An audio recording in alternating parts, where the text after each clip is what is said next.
We don't want what we know out there. How a person can go from really almost nothing to becoming a millionaire by owning rental properties. He would always buy these flip houses, and I just remember thinking, this guy is crazy. Why would he buy that house? In the past decade, there's been a huge surge in the peer-to-peer short-term rental market. Become an insider. So you have to know the rules before you get the game. Every second counts. So make every second count. Welcome to the Real Estate Jam. Whether you're just beginning or the best of the best, we're glad you're here. We will share successes, failures, and strategies for the action-taking real estate investor.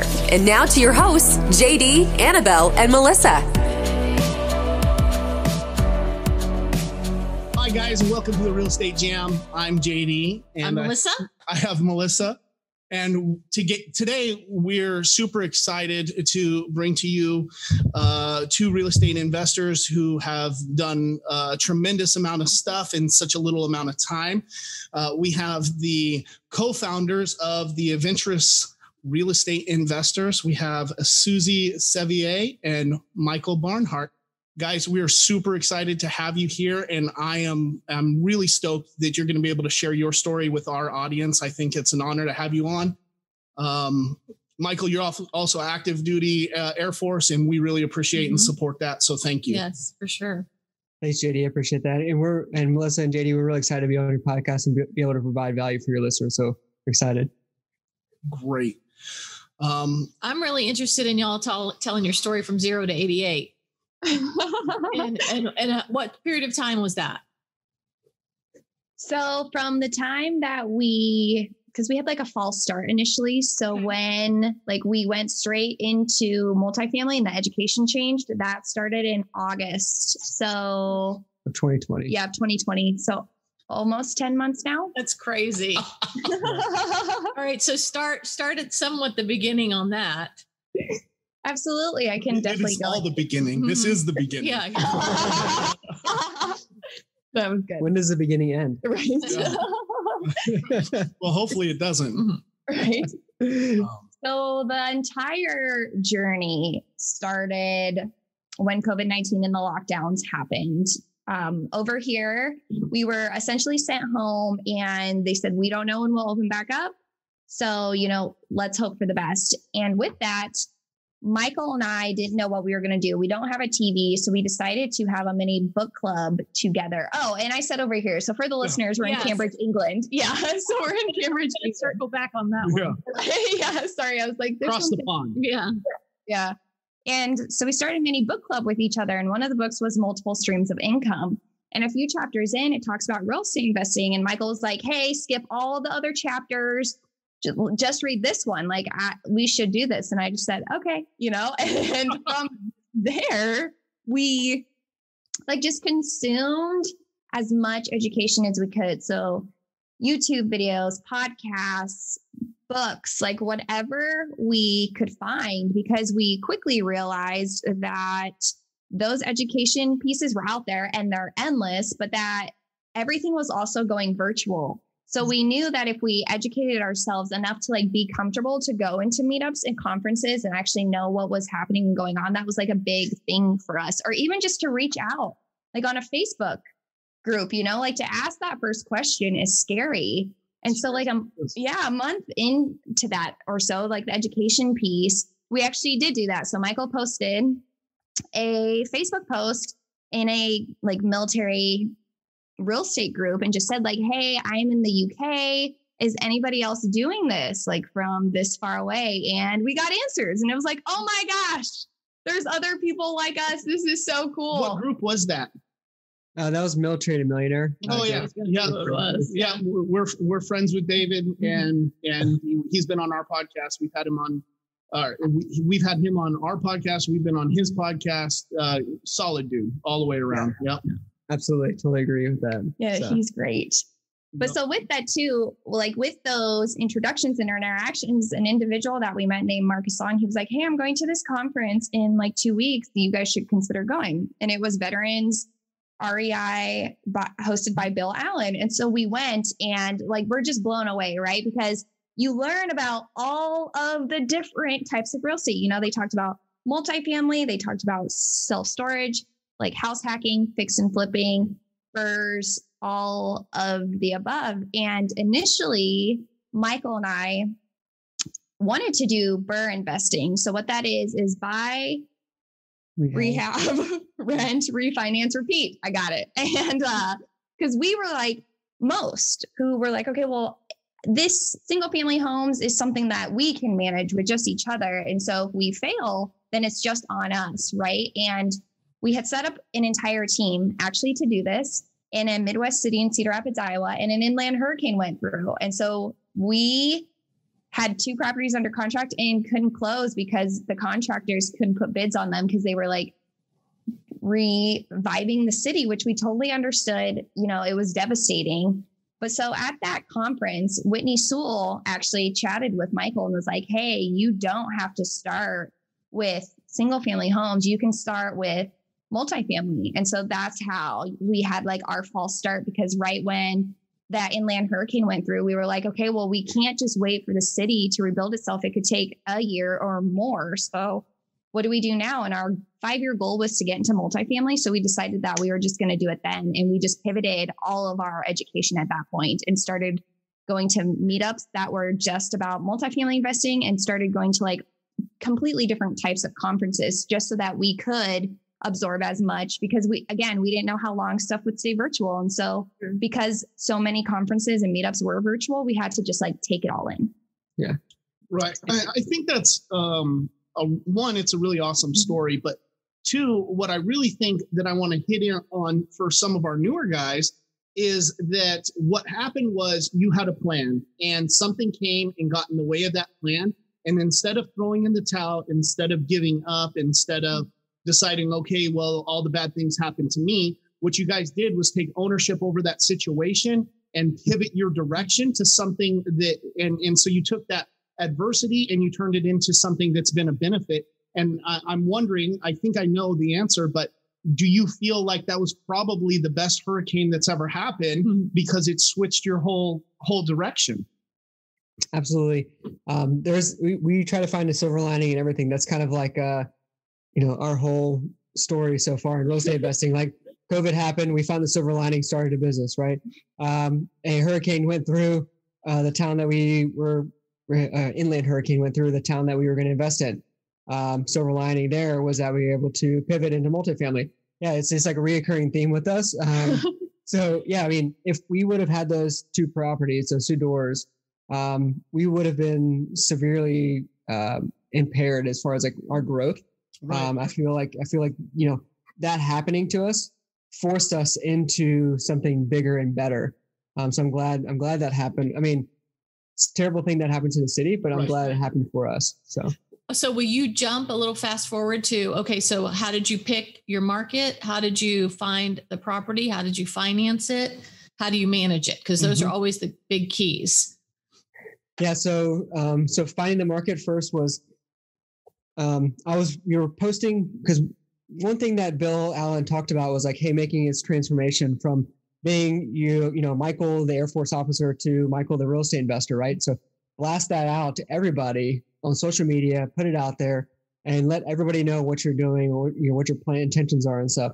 And so with that, we actually had several people reach out to us like, hey, I'm also, investing in real estate. And actually one of my classmates from the academy reached out and he's like, hey man, I just left the Air Force. I went full-time real estate. I'm wholesaling and flipping.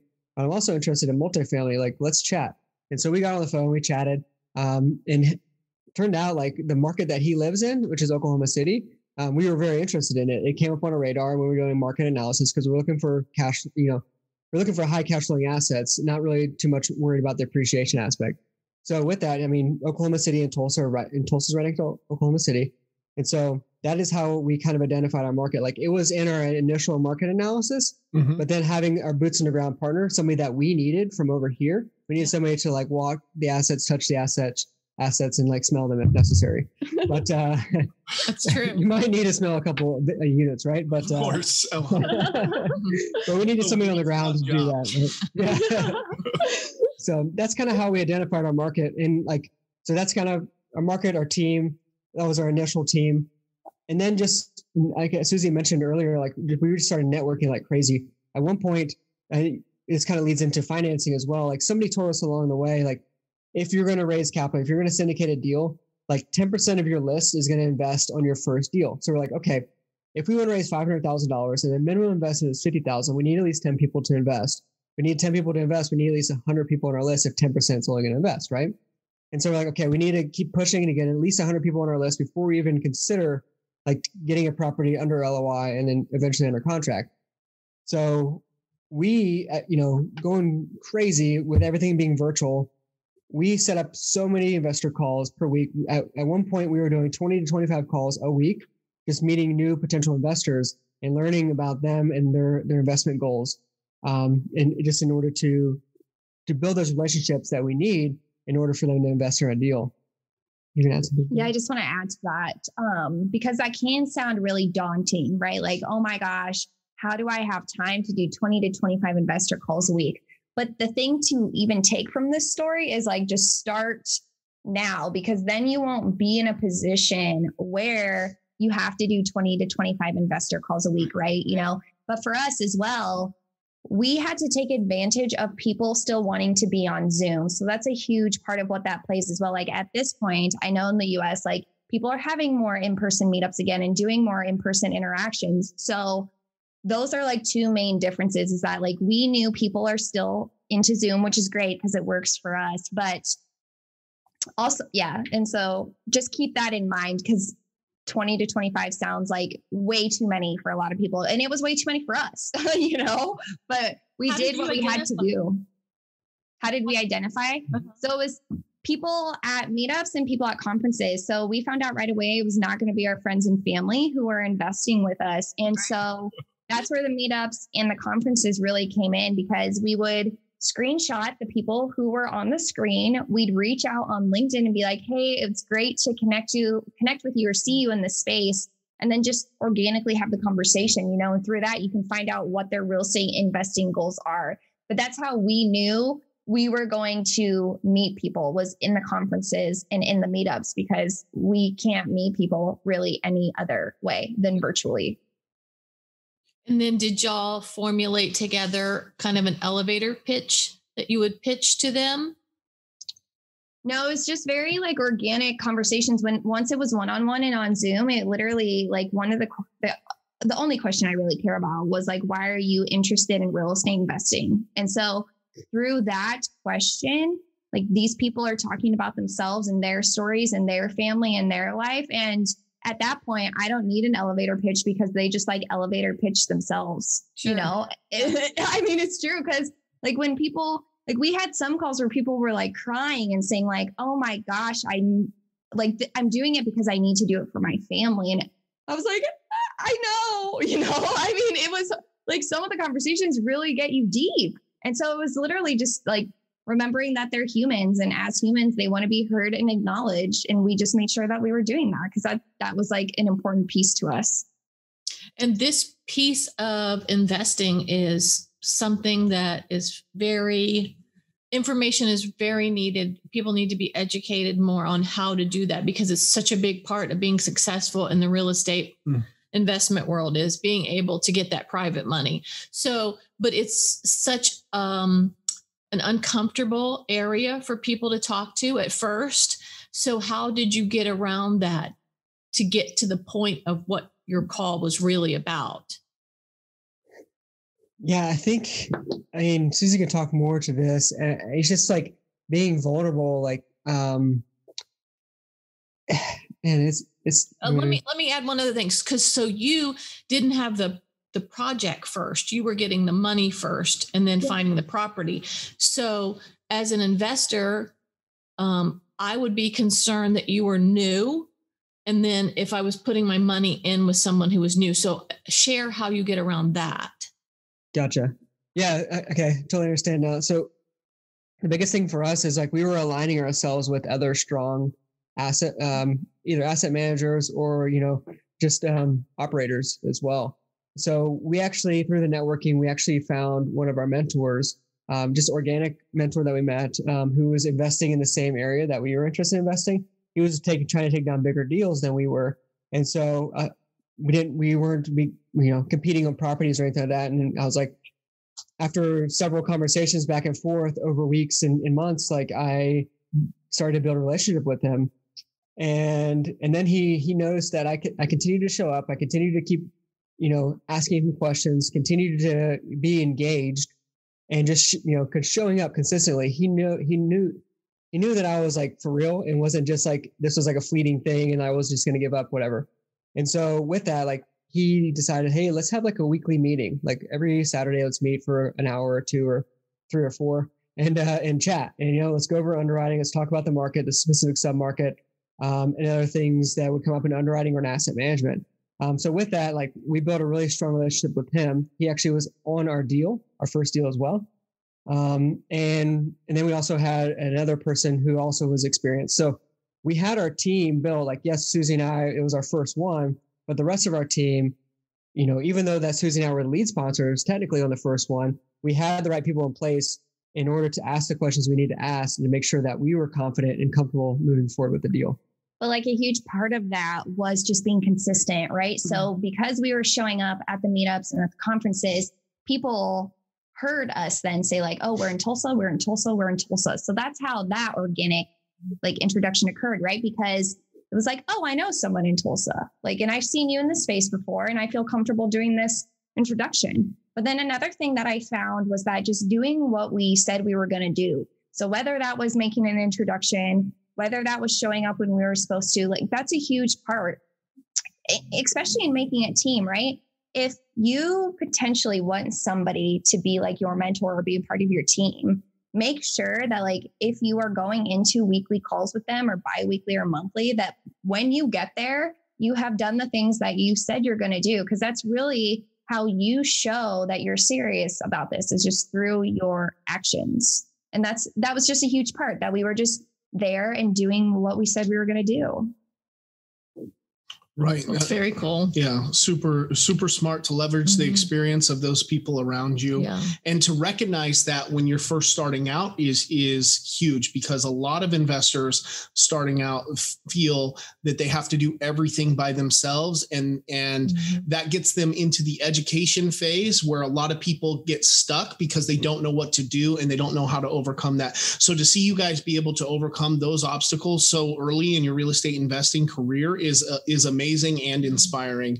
I think that a lot of people that listen to our show could learn a lot from seeing what you guys have done and been able to accomplish in such a short amount of time. Yeah, I will say something about the analysis paralysis thing that you kind of hit on just a minute ago. Is before we had like our mentor, somebody we could lean on to like look over my shoulder, check the underwriting. I was there. Like we were looking at underwriting deals, walking properties. Well, our boots on the ground was walking properties. I was underwriting deals, but like I wasn't confident in myself to pull the trigger on submitting LOIs. Like we started submitting LOIs, but like, well under, being very, very, very conservative in certain areas where it wasn't necessary and things like that, because I didn't really know, that specific market, that sub-market. So like having somebody, so I guess my advice to your listeners as well is like, if you're looking for a mentor or a coach, make sure that mentor or coach knows that specific area where you want to invest, right? So if you're living in Washington State and your coach is or your mentor is in Florida, but then you're both investing in Texas, but neither of you have experience investing in Texas, like you need to make sure that you find a coach or a mentor that aligns with your investment goals, right? In the specific markets, because having Carl, our mentor, on, looking over my shoulder and saying, okay, he has assets in this area. And he was able to look it over underwriting and say, yep, oh, nope, that expense is wrong, or this expense, you need to bump this or remove that or whatever, right? That really gave me the confidence at that point to then, and Suzy, the confidence to go forward to our investors and say like, no, this is solid. Like this is solid conservative underwriting. It's been, approved by somebody who's a proven operator in the specific area, which is a huge confidence boost for me and Suzy. Great. Yeah. Go ahead. I was going to say, and even like, because at the beginning it is really scary, right? Even in the fact that like, will your potential investors even like remember you? Like if you've talked to them 6 months, 8 months ago, like when you actually send that email, are they going to delete it because they actually don't remember? And something that really helped us was putting out like blog content, because at the time, that's what we were the most comfortable doing. So if you're most comfortable doing videos, like do that route. If you're comfortable doing a different medium, whatever works for you is great. But with the blog content, like we put that on social media. So if you're friends with any of your investors, they see you there. If you are doing like a weekly or a monthly newsletter, you can just add the blog content in there. I mean, you can just send out a newsletter to say like, oh, I've underwrote this, or I'm learning about this, or this is how many meetups I've been to, you know, just so that they see you. Cause it's another touch point, right? It's like, oh, I see that email is coming in. I know that they're still in real estate, because if they don't hear from you for 8 months, like who knows if they even know if you're in this journey anymore, you know? But one thing that was scary for me was like, oh my gosh, am I actually a good writer? And for one, to think that anybody was even going to read my first blog post kind of makes me laugh now, you know, like, because why would anyone? Right. But with practice, you get so much better. And you might think like, oh, well, what am I going to write about? Everything that I know about, people have already written about. But that's the exact point. Like everybody else is writing about it because it needs to be talked about. And even if one person like in your following reads it and gains value from it because of the way you worded it, then that's all that matters, right? Like it's just trying to get one person every single time in every single blog post. And that's why it's important to like continue educating yourself and then continue putting out that education so that people know that you're still serious about real estate investing. Right. Absolutely. I think that's great advice. Yes, also. for sure. I am a little bit curious, and I know we're probably getting close on our time, but can you run us through the numbers on this 88 unit and talk to us a little bit about, you know, what your projections were, what's it's actually showing out to be? Was there any value add plays and some of that?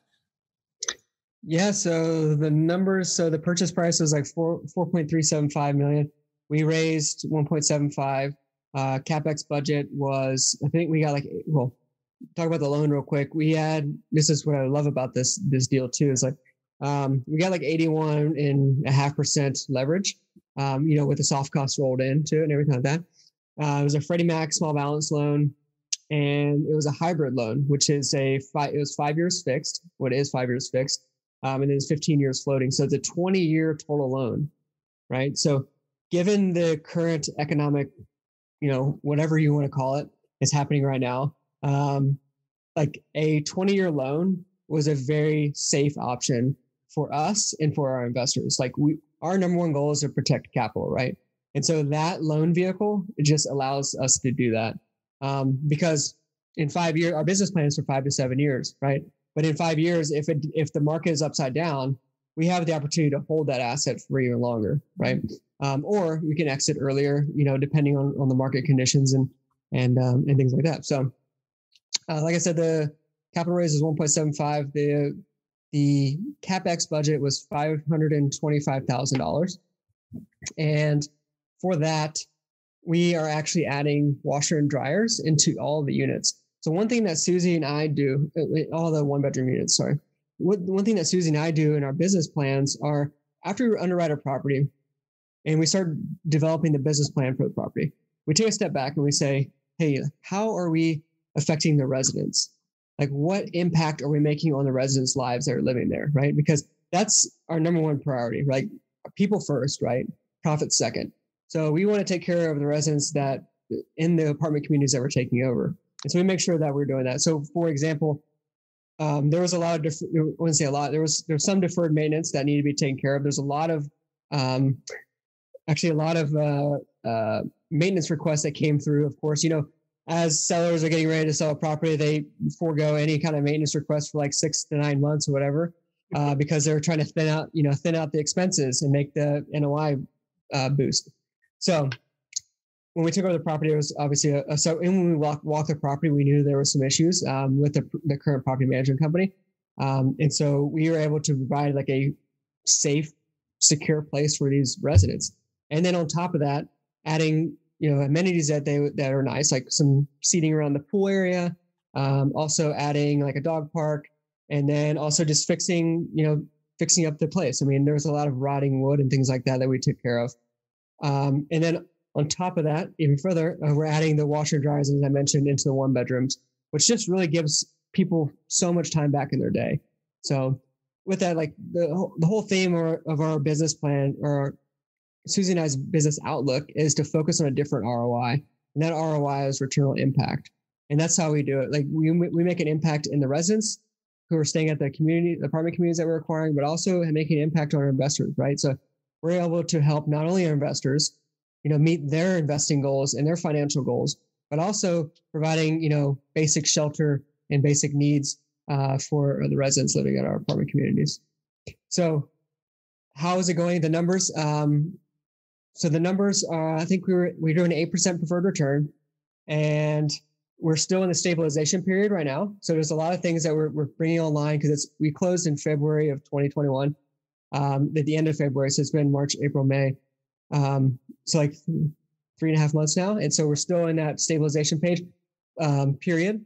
But now we're starting to see it's starting to turn over. We're getting some old, of course, when a seller is trying to stabilize a property as well, they bring in some people who are not necessarily qualified. So now we're getting those residents out, which is unfortunate, but we're getting those residents out, we're getting them replaced. But now we've done the renovations that we're going to do in the units, and we're actually achieving pro forma, and we're filling up quickly. Like I think we're close to 95% occupancy already, which is pretty exciting. So, and it's just trending up. Like our leasing agent, and that's another thing too, is like with Tulsa, Oklahoma, we decided to focus on Tulsa versus Oklahoma City, even though our boots on the ground, as I mentioned in the beginning, is in Oklahoma City. The reason why we're focusing on Tulsa is because our property management company is located in Tulsa, and the property management company that we love.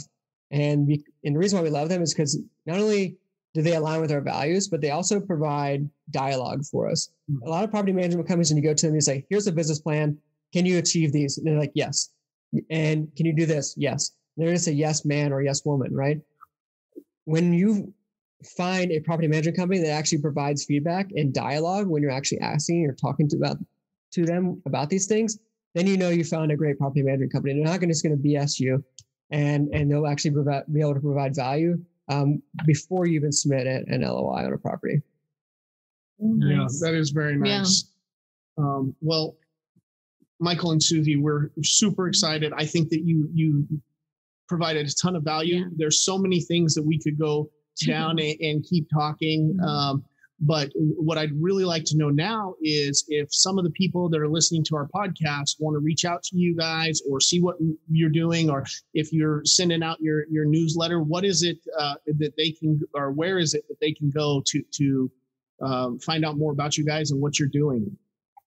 Yeah, so there's two things I'm going to touch on real quick. And thank you for asking. So one is we talked about impacts and return on impact. So we actually have a podcast now called The Adventurous of a Real Estate Investor. So go check that out if you want to hear us have interviews with people and how they're leveraging real estate to make an impact in their world, whether that be in the apartment communities or across the world. Also, if you want to get in touch with us, make it very easy for your listeners, just go to adventurousrei.com/info. And there you can read about return on impact. You can connect with us. You can go to our YouTube channel, our podcast, and everything like that is at that link. Very nice. Very awesome. cool. That's very, very good. And we'll make sure that those links get put in our show notes and all of that. Guys, we really appreciate your time today. And like I said, I think you did provide a ton of value. So thank you. Yeah, thank you so much. Yeah, and thank you so much for having us on. It was truly a pleasure, and I'm glad we could share this space with you today. Absolutely. Awesome. Well, I hope we will speak to you guys again soon. Thank you for listening to the Real Estate Jam. We hope you enjoyed today's episode. For more information, check out our website, therealestatejam.com, or find us on Instagram, Facebook, and Twitter at The Real Estate Jam. If you have any questions, feel free to drop us an email at therealestatejam@gmail.com. See you next episode.